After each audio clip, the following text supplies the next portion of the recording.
Amigos de esta misma semana, bienvenidos a este programa de hoy. Muy buenas noches, Diana. Muy buenas noches, y realmente es un programa cargado de informaciones porque esta semana ha sido particularmente interesante en el patio. Bueno, comienza con una gran buena noticia, que llegaron 2 millones más de vacunas, había llegado medio millón, otra más, en fin. Y todo esto ha permitido el hecho de que el lunes comience ya la vacunación masiva sin restricciones de edades. Es la fase Todos 3. pueden ir a vacunarse. Vamos a hablar de eso, de la fase 3 de vacunación, también del reclamo de apertura de las aulas, pero hay que hablar de esa entrevista que concedió la magistrada Miriam Germán. Claro que sí. Y sobre la corrupción, sobre todo el caso Coral y la bomba de 10.000 megatones que tiró en medio de la sala de audiencias el mayor Raúl Girón. Vamos a repasar aquí en este programa los momentos más importantes del testimonio del mayor Raúl Girón y todo lo que ese hombre dijo en estrado.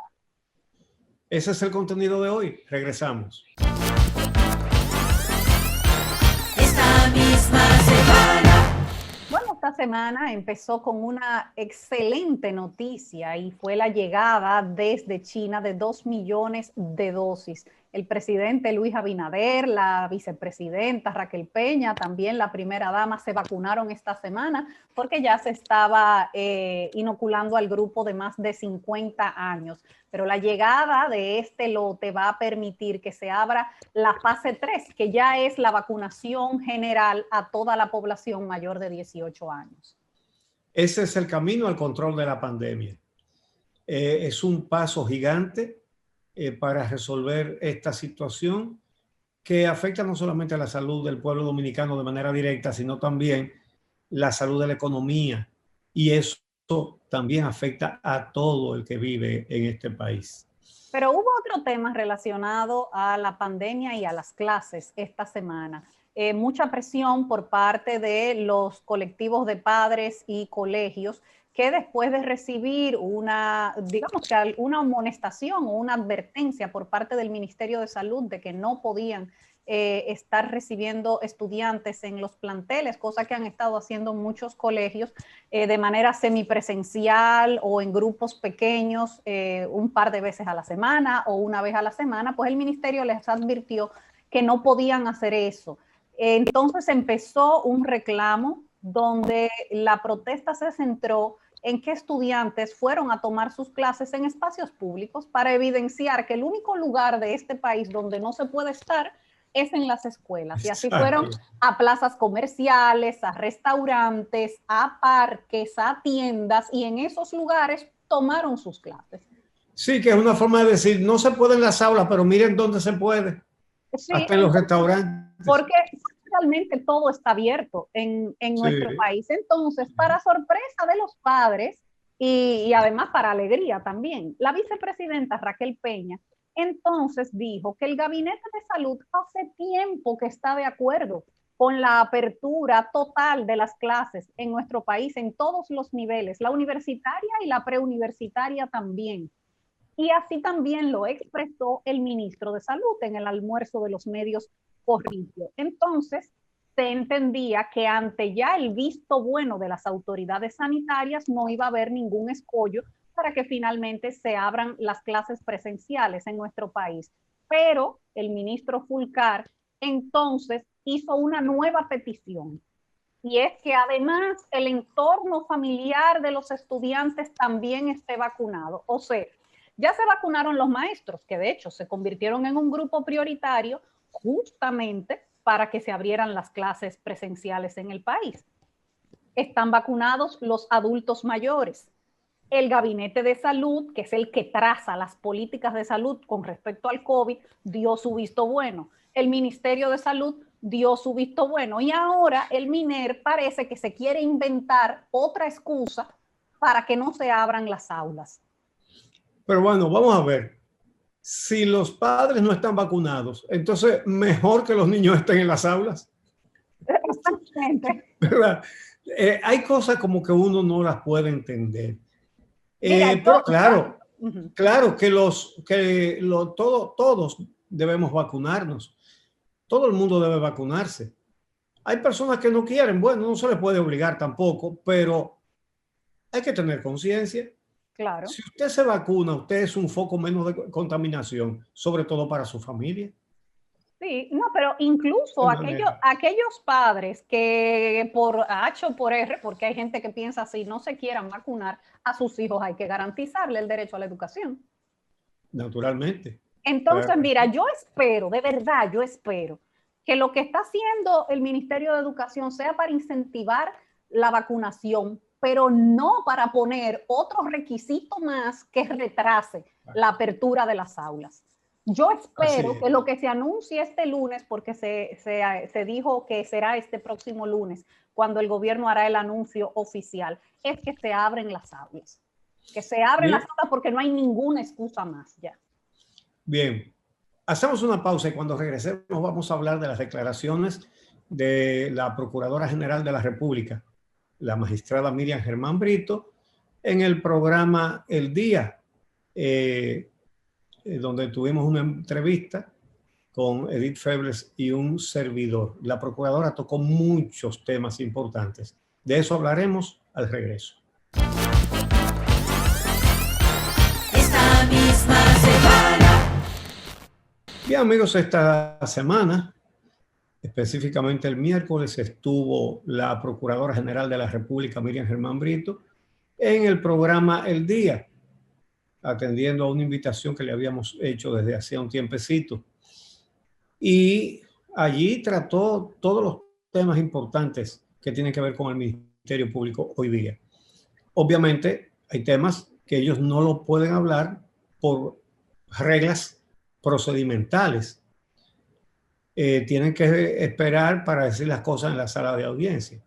Pero, por ejemplo, tocamos el tema de la Cámara de Cuentas pasada. Entonces, esto dijo la procuradora. La persona que presidía la anterior, hija de un amigo que yo quiero y respeto mucho, nos mintió muchísimas veces a nosotros. ¿Les mintió? Sí. Hizo que no hay problema. Mañana eso está aquí. Y pasaban una semana, 2 y 3 y no mandaba nada. Es decir, ustedes les requerían documentos, auditorías, etcétera, y decía que sí, pero no la mandaba. No la mandaba, o si la mandaba, eran cuestiones incompletas. Por ejemplo, pretendemos que se audite la construcción de la cárcel de Las Parras. De Las Parras. Sí. Y el problema no era con la Cámara de Cuentas como institución. Ese fue un argumento que ellos utilizaron para agenciarse el pago de su defensa.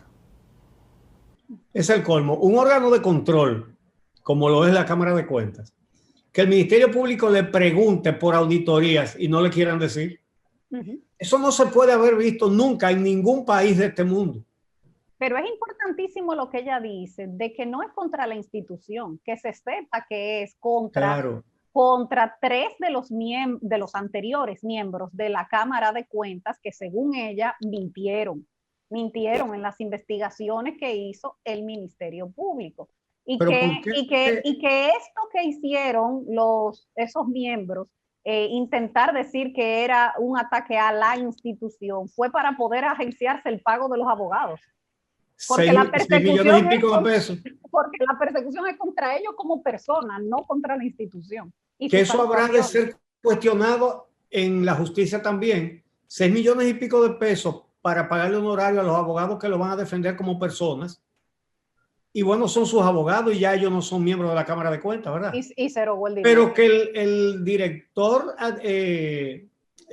administrativo de la Cámara les dijo que no, que eso no se podía pagar y lo hicieron como quiera. De manera que eso pudiera ser materia de una imputación. Hasta eso. Porque apropiándose de los recursos de la institución para su defensa personal. Realmente, esa Cámara de Cuentas no es sorpresa, nada de todo lo malo que hizo, porque fue puesta para eso. De los 5, 4 eran cuadros políticos del Partido de la Liberación Dominicana, y el único que no era un cuadro político fue el que más colaboró, que fue el presidente de la Cámara, para ocultar cosas. Al extremo de eso que ustedes acaban de ver, que la Procuraduría le solicitaba la información y no se la daba. Y se la prometían, le decían, sí, eso va mañana para allá. Y pasaban las semanas y no llegaba nada. Porque fueron puestos ahí para encubrir, para garantizar la impunidad, para que se pudiera robar sin susto. Esa es la realidad. Y bueno, eso no puede pasar más, pero de eso vamos a hablar un poquito más adelante a propósito del caso Coral y de lo que está pasando en la justicia. Claro, pero ella se refirió también a otros casos importantes, aunque ella se ha inhibido siempre del caso Odebrecht, sí hizo una acotación interesante y es con lo que tiene que ver si todo este expediente que hizo la pasada administración tan mal hecho fue por negligencia o fue a propósito que fue armado de esa manera, y ella se inclinó por la segunda opción.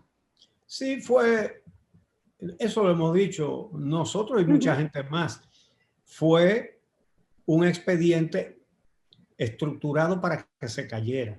Claro. Por eso es que no podemos volver a tener un ministerio público dependiente del Poder Ejecutivo. Eso no puede volver a suceder más en la historia dominicana, porque tuvimos el gobierno más corrupto de la historia de la República Dominicana, el más corrupto. Y, bueno, tan corrupto que desde el anterior presidente, Leonel Fernández, tomaron el control de todos los órganos de control y de justicia. Presidente de la Suprema Corte del Comité Central, Procurador General de la República del Comité Central. La mayoría en la Cámara de Cuentas también del partido. La mayoría del Tribunal Superior Electoral del partido. La mayoría de la Junta Central Electoral del partido. Entonces, eso no puede suceder más. Pero de eso vamos a hablar después de que veamos el tema judicial. La doctora Germán Brito dijo que en este momento ellos tienen más de 500 casos bajo investigación. Más de 500 casos de corrupción bajo investigación. Obviamente ellos no dan abasto para todo eso. Y probablemente no haya recursos con que dotar a la Procuraduría de procuradores adjuntos, fiscales y recursos con que salir adelante con más de 500 casos. Bueno, de hecho, los atenderán por orden de importancia, supongo. Ella misma expresó que espera que en el presupuesto complementario se le agregue algo más a la Procuraduría porque están trabajando con un déficit importante. ¿Y tú sabes qué? Para el Estado es negocio dotar de más recursos a la Procuraduría. ¿Sabe por qué? Porque eso va a conducir a la recuperación de muchos bienes.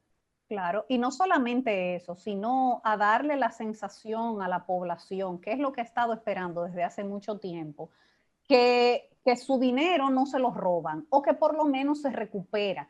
Y ahora que el gobierno se aboca a una reforma fiscal, a un pacto fiscal, eso es más importante que nunca. Mira lo que ha pasado en otros países de Latinoamérica, porque está prácticamente todo el continente con este tema de que hay que aumentar las recaudaciones de alguna manera por la crisis económica que ha dejado la pandemia.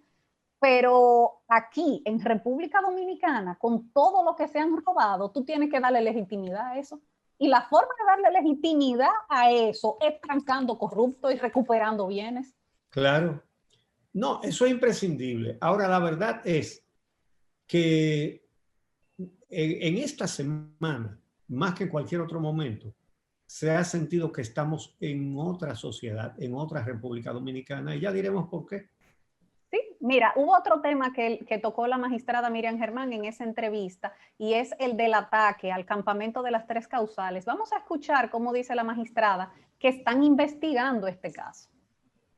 La cuestión de los brownies que se está investigando, sin que sea prejuzgar, eso podría decirse que tiene la característica de una infracción de odio. Y después yo ver mujeres en casa de campañas que les rasgaban las casas y a un par de individuos arrastrando una casa de campaña con una muchacha adentro que estaba acostada. Eso es inconcebible. Pero con las Tres Causales, esa es mi postura. Bueno, infracción de odio es evidente, porque eso fue una trama perversa que como que no compagina con gente que dice que creen en la vida, ¿verdad? Religiosos. Sí, no, y que creen en la vida. Hay personas que son religiosas de verdad y hay personas que usan la religión como pantalla, y eso también lo vamos a ver en el próximo caso. Sí, es así.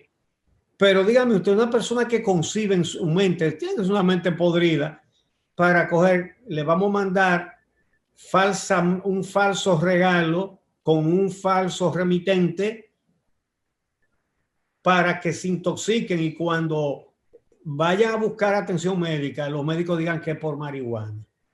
Es decir, ahora, yo te voy a decir una cosa. El que lo hizo después de oír a la magistrada Miriam Germán debe estar ahora mismo que la canillita le tiemblan. Bueno, esperamos que den con ellos. La Procuraduría parece tener buenos indicios, ¿eh? Parece que tiene. Bueno, así pues mira, vamos a hacer la pausa y cuando regresemos vamos con el tema más importante de esta semana, la Operación Coral y todo lo que dijo el mayor Raúl Girón en audiencia, todo lo que dijo de los nombres que mencionó, los entramados, cómo funcionaba esa estructura que Camacho ha definido como el tentáculo militar de la operación.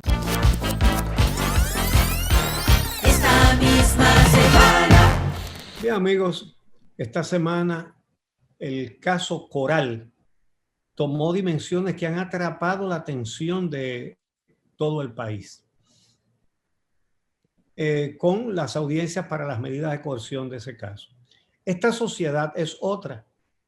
Esta no es la misma sociedad dominicana del año pasado. Esta es una diferente. Desde el momento en que se nombró un Ministerio Público independiente, una procuradora independiente y sus principales adjuntos. Así es. Y lo que ocurrió el jueves es histórico. Porque yo creo que nunca antes en este país se habían desnudado las estructuras de corrupción militar como ocurrió con el testimonio del mayor Raúl Girón. Pero ya desde antes de eso, estábamos viendo una sociedad diferente cuando vemos a un ministerio público que va y arresta a un mayor general activo y no pasa nada. Y luego va y le allana la casa y le incauta un montón de cosas y no pasa nada. Y además lo lleva a la cárcel del Palacio de Justicia de Ciudad Nueva y no a un recinto militar.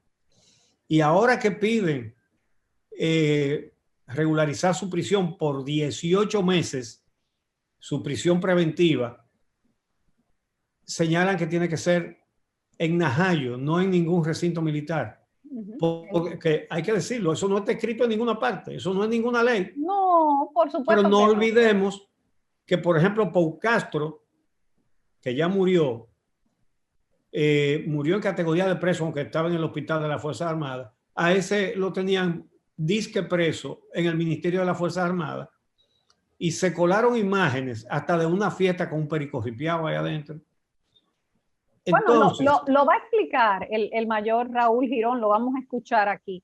Y yo creo que vale la pena que vayamos escuchando las principales acusaciones o revelaciones que hizo el mayor Raúl Girón en su testimonio. Yo creo que debe ser el mejor delator de la historia en este país, que no han sido muchos, esto es algo bastante nuevo, que se hagan acuerdos con el Ministerio Público, pero que es sustancioso y cuánto se avanza en los casos cuando se logra conseguir personas que dentro de estructuras mafiosas o criminales digan todo lo que saben. Vamos entonces a empezar a escuchar algunas de las revelaciones que hizo el mayor Raúl Girón. Por ejemplo, él habló de la forma en que funcionaba el cobro de esas nóminas, cómo era que ellos tenían miles de personas enganchadas en estructuras militares, en este caso específicamente en el CESTUR y en el CUSET, y cómo se hacían esos cobros. Pero antes de ponerlo, para dar la idea completa de lo que pasó allí a aquellos que no venían dándole seguimiento a las audiencias, hay que señalar que antes del mayor Girón habló el mayor general Cáceres. Y fue una intervención toda hablando de la Biblia y de la tradición religiosa de su familia. Es decir, él estaba, y por cierto que se expresa muy bien, habla bien. Sí, él habla bien. Digo, Girón también habla bien. Estos son dos militares que parece que han leído y se han cultivado. Pero la intervención de Adán Cáceres fue evidentemente dirigida a darle a la jueza la impresión de que era un hombre bueno, religioso, un hombre de Dios y todo eso. Y resulta que después de hablar tan bonito, han venido estas granadas a explotarle en los pies. Escuchemos al mayor Girón. Nómina del CUSEP, le voy a poner un ejemplo mío. Bueno, siempre tomarse uno como referencia y después otros ejemplos. Yo cobraba de la misma nómina 70,000 pesos por un lado. Míos porque tenían que beneficiarme. Nadie trabaja de gratis. Y por otro lado, 180,000 pesos. Y a veces hasta variaban, a veces era más. Eso era para yo devolverlo. Porque es que ya no dábamos basto, no teníamos gente para poner y teníamos que ponerlo nosotros mismos. Ya habíamos saturado la capacidad de todos, no de mí solo, honorable magistrada. Habíamos saturado la capacidad de todos los que recogíamos dinero. No teníamos cómo buscar más personal. Que dirá, bueno, pero que tú cobrabas 2 veces, eso no es nada. No, esa no era la preocupación. Mi caso yo lo justificaban fácilmente. Me inventaban una cuestión de inteligencia o de seguridad nacional, que como eso no se audita, por ahí se hace el fraude nacional. ¿Qué pasa, honorable magistrada? Que ya era tanto que en esa nómina que ellos no quisieron mandar, hay personas cobrando 14 veces, la misma gente, ya no yo cobrando 2. Ya no soy yo cobrando 2. Es que no teníamos personal y había que resolverle a los jefes, porque al jefe no se le dice que no. Esto ha sido impactante. Antes de estas revelaciones, había personas, sectores, grupos que todavía tienen la mentalidad en la dictadura, que decían que qué barbaridad que se habían llevado a esos altos militares presos y que el poder civil, que era una falta de respeto, que tenían que llevarlo al Ministerio de las Fuerzas Armadas, en fin. Y resulta que después que habló Girón, entonces yo pienso que esas personas deben haber entendido por qué no podía ser a un recinto militar, ¿verdad? Bueno, ustedes de escuchar el tema de las nóminas, pero había muchas mafias diferentes. O sea, había muchas formas de robar. Entonces, ahora hay otra, que es el de pensionar militares también, pero no con cualquier pensioncita, porque ¿con qué pensión se pensiona un policía en este país o un militar? Entonces, ¿qué es lo que significa todo esto? Fíjate, la procuradora adjunta Jenny Berenice Reynoso lo dijo en audiencia. Dijo, no es el Ministerio Público el que ensucia el uniforme. El uniforme lo ensucian los que lo usan para robarle al Estado. No es el Ministerio Público el que ensucia los templos. A los templos los ensucian los que toman el nombre de Dios en vano. Sí, luego Camacho dijo que no todo el que se dé 2 golpes en el pecho y diga Señor, Señor, entrará en el reino de los cielos. Exactamente. Pero mira, vamos a escuchar entonces el tema de la batería de pensionados con 300,000, 350,000, 400,000 pesos. Un robo a las Fuerzas Armadas. Claro. Vamos a ver. En mi apartamento donde yo resido, encontró una solicitud de transferencia mía donde yo deseaba transferirme a la Policía Nacional. Y no lo niego. ¿Usted sabe por qué yo quería ser policía, honorable? Porque no es malo. Yo me podía buscar fácilmente con el esquema que hay, que le dije, una pensioncita de 350, 400,000 pesos. Y Abinader y yo nos vamos pensionados con lo mismo, siendo el presidente de la República y un simple guardia. Ya eso le da a usted una idea de la magnitud de lo que estamos hablando aquí. Y si quieren saber si esto es verdad o es mentira, que pidan en la hermandad de pensionados las nóminas. De hecho, la misma Contraloría está al grito, diciendo que por qué que llegan policías pensionados con 300,000, con 350,000, que qué es esto. ¿Usted sabe qué es esto? El señor Rafael Núñez de Asa. Bueno, pero otro modus operandi que explicó el mayor Raúl Girón fue el tema de cómo ellos adquirían propiedades con préstamos, pero que esos préstamos realmente eran una pantalla. Vamos a escucharlo.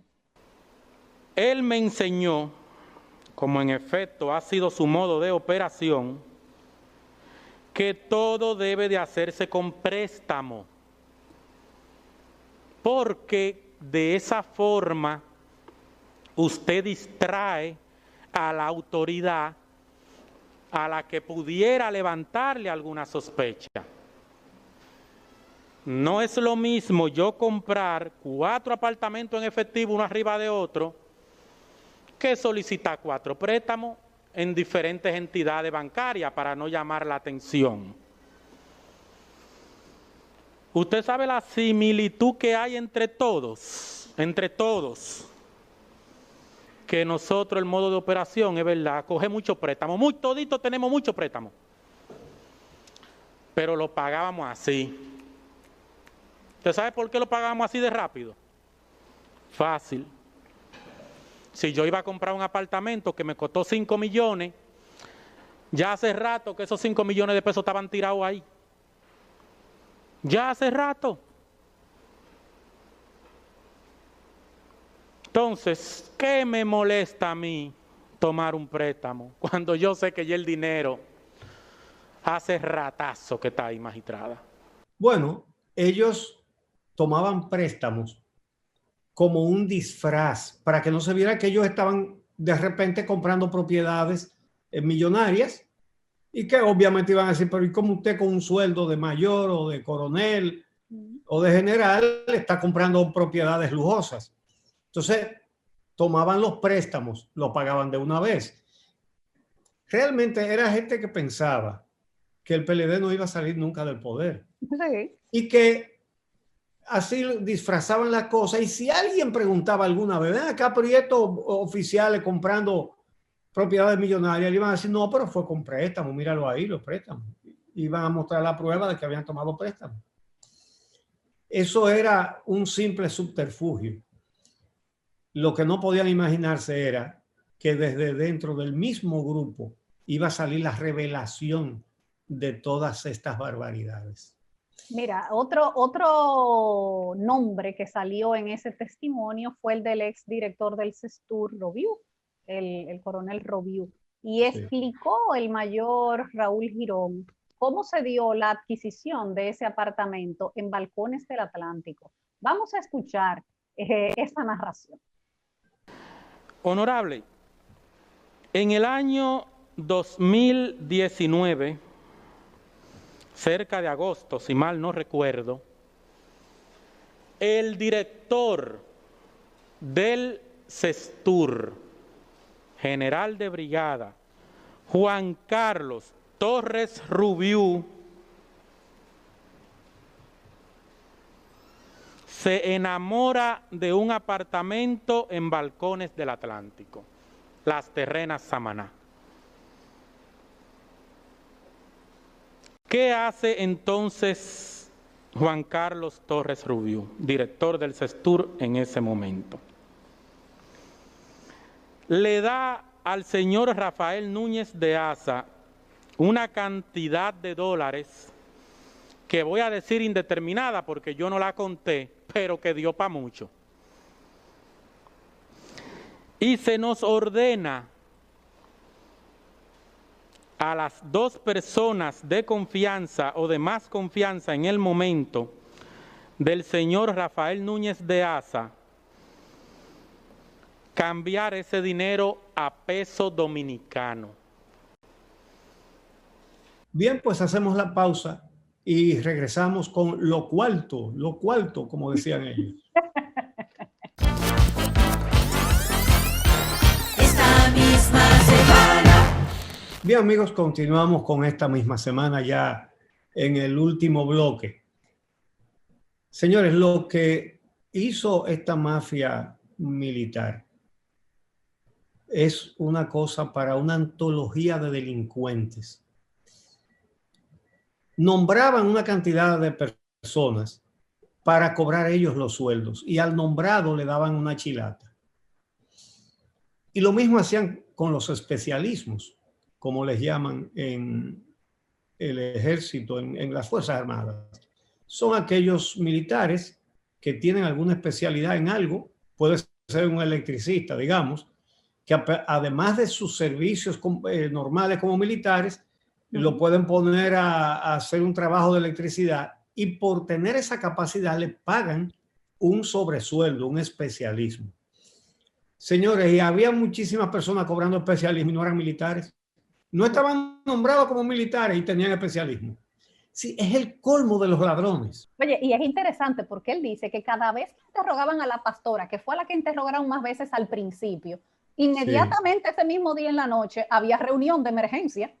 Sí. Todos los militares, los abogados, todo el mundo a buscar a ver entonces con cuáles papeles justificaban lo que le estaba pidiendo el Ministerio Público. Y justamente le estaban pidiendo, estaban presionando a la pastora para que justificara un monto de unos 7 millones de pesos.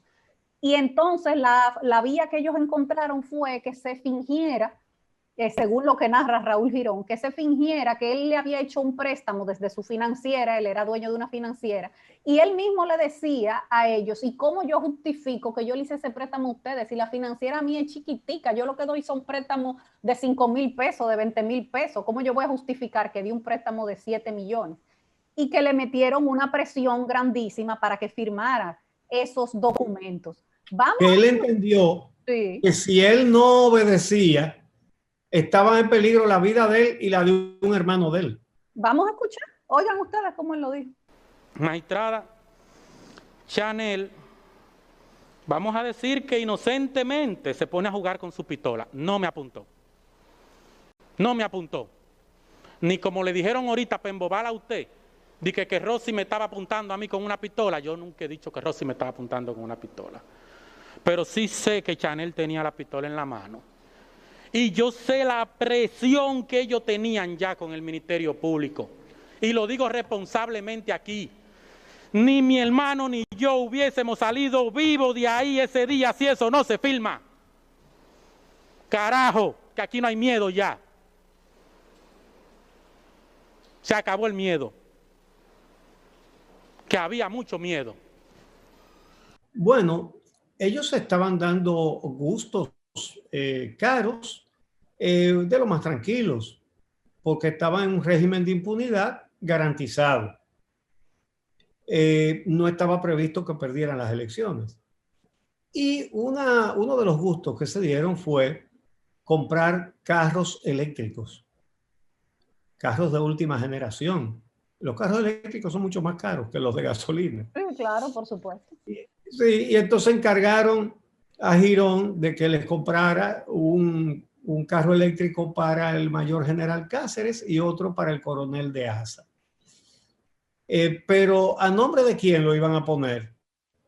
Ellos no querían que salieran a nombre de ellos. Vamos a escuchar cómo dice el mayor Raúl Girón que se resolvió ese temita, ese problemita. De Asa un mensaje como me gustó, está bien, wow, qué chulo. Y yo me sentí orgulloso, porque el jefe se sentía orgulloso. Pasa el tiempo y la vendedora me dice, el dealer a quien se le compraron esos carros, me dice, Raúl, dame la cédula de los dueños de los carros porque hay que poner esos carros a nombre de alguien. Yo le digo al señor Rafael Núñez de Asa, deme la cédula suya y la cédula del comando Cáceres, o a nombre de quien se vayan a poner, porque es la norma, para poner esos carros, porque ya el dealer me está presionando. Ahí él me dice, no, esos carros no pueden estar a nombre de Cáceres ni a nombre mío. Y yo te he enseñado, Girón, a ti, que tú no puedes tener más de un vehículo y de preferencia viejo a nombre tuyo. Error que cometí, no me llevé de ese consejo. Entonces me dice, ponlo a nombre de Randa Internacional. Y los dos carros, en efecto, el sobrino de él que anda prófugo, Eric Núñez, me manda los datos por instrucciones del señor Rafael Núñez de Asa, y se ponen esos dos carros a nombre de Randa Internacional. Bueno, ya estaban felices con sus carros eléctricos, pero faltaba un detallito a nombre de quién ponerlos. Y lo instruyeron para que lo pusiera a nombre de una empresa. No, él hasta contento estaba porque los jefes estaban muy complacidos con su nueva adquisición.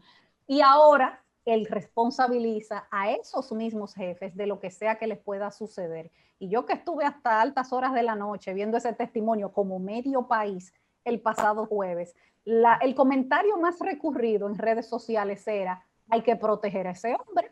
Sí. A ese hombre no puede pasarle nada.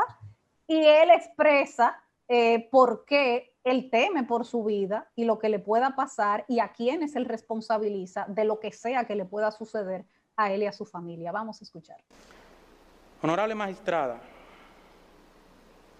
no se imagina usted la cantidad de militares leales a ese mayor general que por el solo hecho de congraciarse con él, vamos a decirle popularmente, me dan para abajo.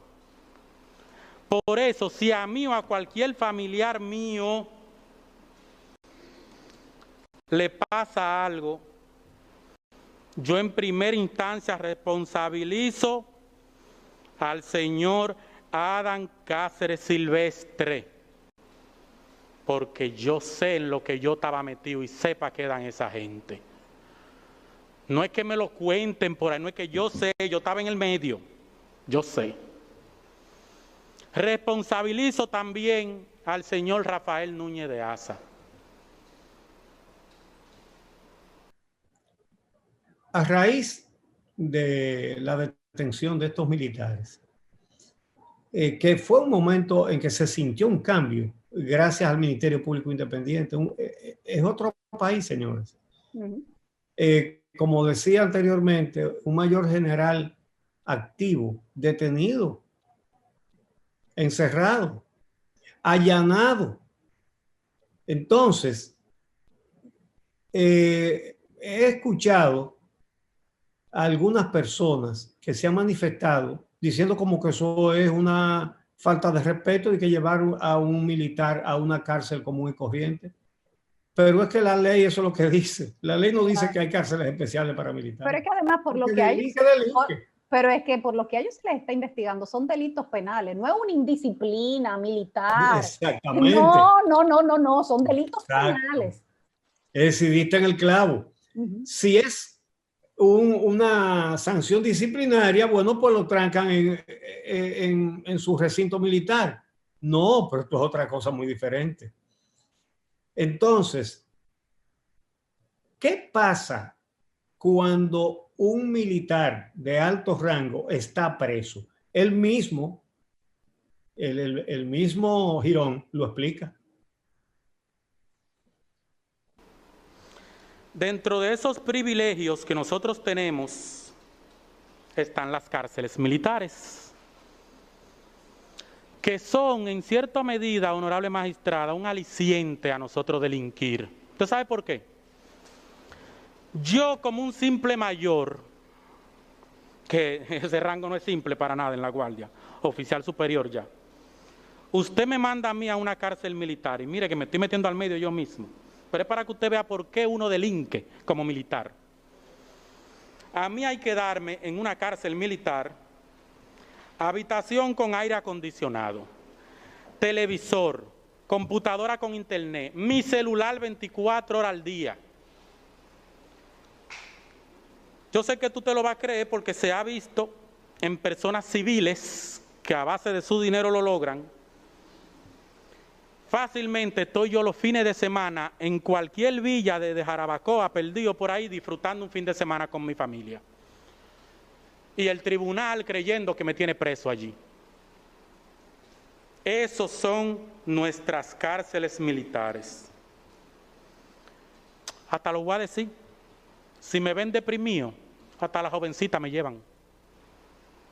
Porque ¿quiénes son los que controlan las cárceles militares?